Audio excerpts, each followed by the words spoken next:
So I have 3 steps here to helping students manage their smartphones in the classroom. First of all, teach students about the harmful effects. Throw some stats at them. Explain how there is an addiction going on to the need to constantly even touch the phone. There was a psychological study done recently that students couldn't even put their phones away. They just wanted to touch it to reduce anxiety and stress during a class period. So share these statistics and information with them. I've also found when asking students using anecdotal data that they kind of enjoy the break from their phone. When I ask them to just completely put the phone away or turn it off or leave it out of sight and focus on what we're doing in the classroom, there's a relief. They have this nice break. So I think that the message to students needs to show how this can benefit them beyond just learning the content in your classroom. Students are going to respond much more positively to what you have to say about cell phones being a distraction if you meet them on this level first.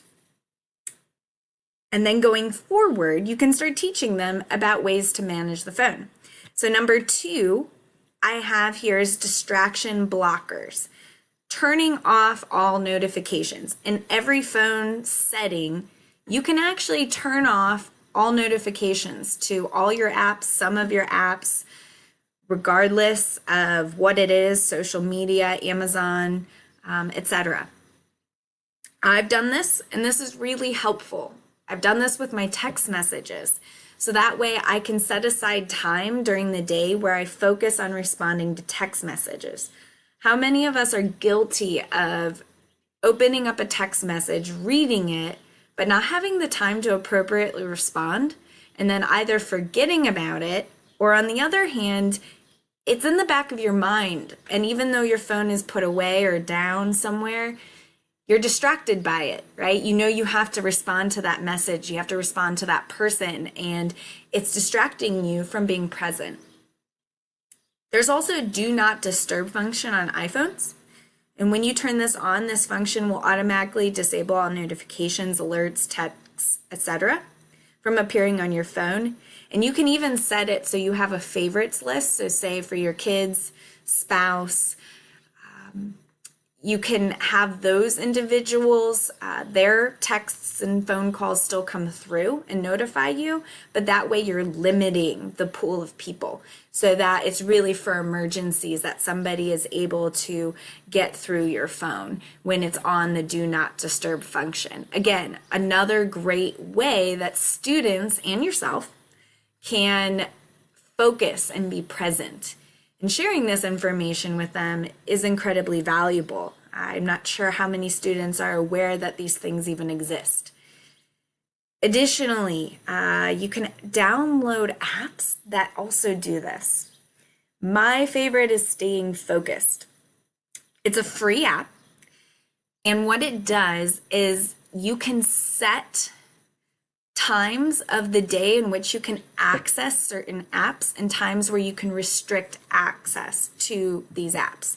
So for example, Instagram, that's a huge distraction to me. So from 5 in the morning till 5 at night during the regular work week, Monday through Friday, I can't view Instagram at all. When I click on it, the stay focused message comes across my screen encouraging me to stay on task, and I cannot view the app. Additionally, Monday through Friday, I've also set it up that I can only view Instagram for 30 minutes after that period of time. And so after 30 minutes is up and there's a little clock or a timer in the corner of the screen, I will no longer be able to view that Instagram app until the following day after 5 p.m. or before 5 a.m. This has been incredibly helpful. On the weekends, I don't have it activated, and that seems to work very well for me. It depends on the person, and you can definitely communicate that to your students, but being present and using my phone less, and then for more positive reasons during the week and managing it as a distraction, has actually caused me to be more present when all of my functions are fully available to me on the weekend, because it's become a habit. And that's really the goal here, right? We don't want the smartphone to overtake our lives or our students' lives. We don't want them to miss out on being present in the classroom, in relationships with other people, and that the opportunity to learn isn't squashed because of the constant dinging and notification and distractions that are available on smartphones. Freedom is another good app, but it costs money, and I'm cheap.